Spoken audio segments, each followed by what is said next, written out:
Hello guys, मैं मोहम्मद इब्राहिम खान स्वागत करता हूं आपको मार्गदर्शन के इस प्लेटफॉर्म पे। तो भारत इलेक्ट्रॉनिक्स लिमिटेड की तरफ से बहुत बड़ी वैकेंसी आ चुकी है।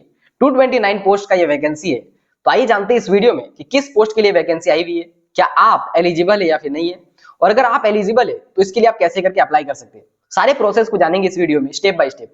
तो चलिए इस वीडियो को शुरू करते हैं। सबसे पहले हम समझेंगे भारत इलेक्ट्रॉनिक्स लिमिटेड के बारे में। तो जैसे कि आप यहाँ पे देख सकते हैं, भारत इलेक्ट्रॉनिक्स लिमिटेड के बारे में यहाँ पे बताया गया है कि ये government of India enterprise under the ministry of defence, यानी कि मिनिस्ट्री ऑफ डिफेंस के अंडर ये कंपनी आती है, ठीक है, जो कि एक नवरत्न कैटेगरी की कंपनी है। और ये जो वैकेंसी आई हुई है वो मैक्सिमम जो है, maximum for its Bangalore only complex and other projects, यानी कि मैक्सिमम जो आई हुई है वो ज्यादातर बैंगलोर के लिए, लेकिन अलग अलग रीजन के लिए भी कुछ कुछ पोस्ट अवेलेबल है, ठीक है। और इसके बाद यहाँ पे और एक चीज इंपॉर्टेंट दिया गया है, ये जो वैकेंसी वो सिर्फ 5 सालों के लिए है, ठीक है, for the fix tenure on the basis of 5 years और एक्सटेंडेबल अप टू 2 इयर्स, यानी कि 5 सालों का ये जॉब होगा और मैक्सिमम एक्सटेंडेबल जो होगा वो 2 इयर्स का यहाँ पे एक्सटेंडेबल होगा, ठीक है। तो आइए यहाँ पे जानते हैं कि यहाँ पे नेक्स्ट क्या दिया गया है, details of post and minimum eligibility criteria and place of posting, यानी कि आप एलिजिबल है या फिर नहीं है, क्या है इस पोस्ट का डिटेल्स क्या है, और साथ ही साथ कहाँ आपकी पोस्टिंग हो, प्लेस ऑफ पोस्टिंग क्या है, ठीक है। तो यहाँ पे सबसे पहले आप देख सकते हैं पोस्ट कोड जो यहाँ पे दिया गया है BGFTE01, ठीक है। तो इस पोस्ट जो है फिक्स टेन्योर इंजीनियर है, ठीक है, पोस्ट जो है फिक्स टेन्योर इंजीनियर है। अब डिसिप्लिन या फिर ट्रेड हम देख सकते हैं, तो BGFTE के लिए जो ट्रेड है वो पहला इलेक्ट्रॉनिक्स है, दूसरा मैकेनिकल है, तीसरा कंप्यूटर साइंस है और चौथा इलेक्ट्रिकल है। ये 4 डिसिप्लिन के लिए यहाँ पे ये पोस्ट अवेलेबल है, ठीक है। तो ये जो नंबर ऑफ सीट्स है यहाँ पे देख सकते हैं, इलेक्ट्रॉनिक्स के लिए 48 होगा, मैकेनिकल के लिए 52 है, कंप्यूटर साइंस के लिए 75 है, जबकि इलेक्ट्रिकल के लिए 2 है। और ये जो सारी पोस्टिंग है वो कहाँ पे, बैंगलोर कॉम्प्लेक्स में अवेलेबल है, ठीक है। दूसरा हम चलते हैं, आप देख सकते हैं दूसरा जो है EWAFTE02, ठीक है। और इसके लिए क्या चाहिए आपको, इलेक्ट्रॉनिक्स होना चाहिए ट्रेड में, और इसमें नंबर ऑफ वैकेंसी ओनली 3 है। और इसका जो रीजन है वो है अंबाला, जोधपुर और बठिंडा, ये 3 लोकेशन पे ये अवेलेबल है। तीसरा है NFTE03, जिसके लिए इलेक्ट्रॉनिक्स ट्रेड रिक्वायर्ड है, इसमें 24 नंबर ऑफ वैकेंसीज है, और ये जो मुंबई और वाइजैक में ये अवेलेबल है, ठीक है। जो पांचवा जो है यहाँ पे SWFTE04, ठीक है, और इसके लिए कंप्यूटर साइंस आपका ट्रेड चाहिए, इसमें 10 नंबर ऑफ वैकेंसीज है, और ये वाइजैक, दिल्ली और इंदौर में ये अवेलेबल है। इसके बाद क्या है, MFTE05, तो इसके लिए क्या चाहिए, 2 ट्रेड यहाँ पे अवेलेबल है, इलेक्ट्रॉनिक्स और एक कंप्यूटर साइंस, ठीक है। इलेक्ट्रॉनिक्स में आपका 10 यहाँ पे पोस्ट अवेलेबल है, जबकि कंप्यूटर साइंस में यहाँ पे 5 वैकेंसीज अवेलेबल है, और इसका रीजन जो है वो गाजियाबाद है, ठीक है। तो ये टोटल नंबर ऑफ यहाँ पे बताया गया, यहाँ पे बेसिक डिटेल्स दिया गया है, ठीक है। अब देख सकते हैं यहाँ पे और एक चीज, रिजर्वेशन जो पैटर्न है वो कुछ इस तरीके से, अनरिजर्व्ड के लिए 99 है, ईडब्ल्यूएस के लिए 20 है, ओबीसी के लिए 61 है, एससी के लिए 32 है और एसटी के लिए 17 है। आप चाहे तो इसका एक बार स्क्रीनशॉट ले सकते हैं। अब हम आगे बढ़ते हैं, आप यहाँ पे देख सकते हैं एलिजिबिलिटी क्राइटेरिया जो यहाँ पे बताया गया है, वो candidate must be an Indian, तो ये तो चाहिए ही चाहिए। दूसरा हम चलते हैं एज क्राइटेरिया चलते हैं, तो अनरिजर्व कैटेगरी के लिए जो एज क्राइटेरिया है वो मैक्सिमम 28 ईयर्स का है, ठीक है।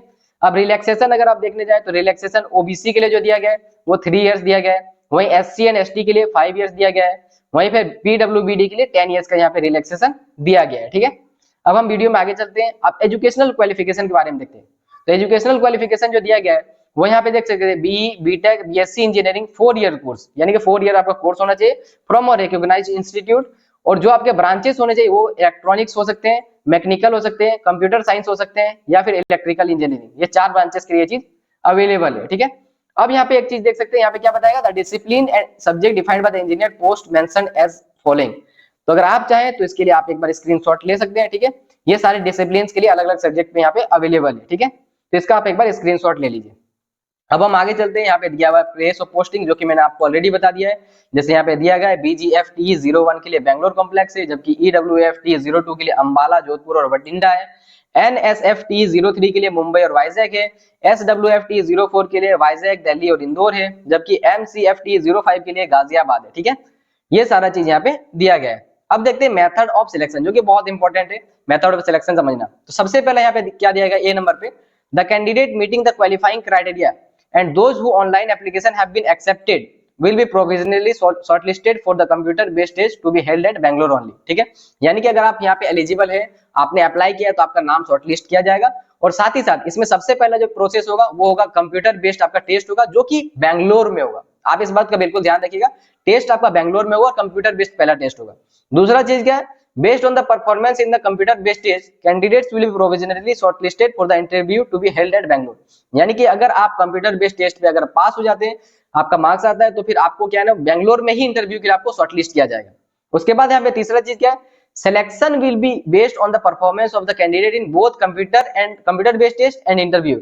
यानी कि जो आपका सिलेक्शन होगा वो दोनों के बेस पे होगा, दोनों का आपका मार्क्स देखा जाएगा, चाहे वो सीबीटी हो यानी कंप्यूटर बेस्ड टेस्ट हो और प्लस इंटरव्यू, दोनों के टेस्ट के बेस पे आपका सिलेक्शन किया जाएगा। ठीक है, उसके बाद क्या है, the eligible candidates will be required to appear for the CBT test for 85 marks. यानी कि आपका जो सीबीटी टेस्ट होगा वो 85 मार्क्स होगा, और इसके लिए जो यहाँ पे सब्जेक्ट दिए गए जनरल एप्टीट्यूड दिया गया है और यहाँ पे दिया गया टेक्निकल एप्टीट्यूड। इसका आप चाहे तो एक बार स्क्रीनशॉट लेके रख सकते हैं। ठीक है, अब यहाँ पे दिया गया the minimum qualifying marks will be, general के लिए 35% है, जबकि एससी एंड एसटी पीडब्ल्यूडी के लिए 30% है। ठीक है, अब यहाँ पे और एक चीज दिया गया था, computer based test will be held tentatively in the month of December 2024। यानी कि जो सीबीटी टेस्ट होगा वो आपका सबसे पहला बैंगलोर में होगा और ये दिसंबर के मंथ में ही ये आपका सीबीटी का टेस्ट आपका हो जाएगा। ठीक है, अब देखते हैं यहाँ पे पे एंड अलाउंसेस क्या दिए गए। ठीक है, तो पे एंड अलाउंसेस क्या है, सब आपका बेसिक जो पे होगा 40,000 होगा, 3% का इंक्रीमेंट होगा। ठीक है, और जो सीटीसी आपका होगा 12 to 12.5 लाख का आपका सीटीसी होगा। ठीक है, अब आगे इसके अलावा कुछ बेसिक अलाउंसेस जो कंपनी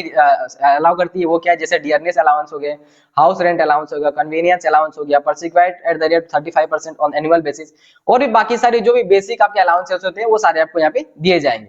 अब देखते हैं कि एप्लीकेशन फी आपको यहाँ पे क्या देना पड़ेगा। तो एप्लीकेशन फी आप यहाँ पे देख सकते हैं 400 plus 18% GST, that is 472 rupees आपका यहाँ पे जो एप्लीकेशन फी देना पड़ेगा। लेकिन एससी, एसटी, पीडब्ल्यूबीडी और एक्स सर्विसमैन कैंडिडेट्स के लिए कोई भी आपको एप्लीकेशन फी देने की जरूरत नहीं होगी। ठीक है, तो ये कुछ कंडीशन है जो यहाँ पे दिया गया। इसके बाद आप अप्लाई कहाँ से कर सकते हैं, तो अप्लाई करने के लिए आपको भारत इलेक्ट्रॉनिक्स लिमिटेड यानी कि बेल की ऑफिशियल वेबसाइट पे जाके आप इसको यहाँ पे अप्लाई कर सकते हैं।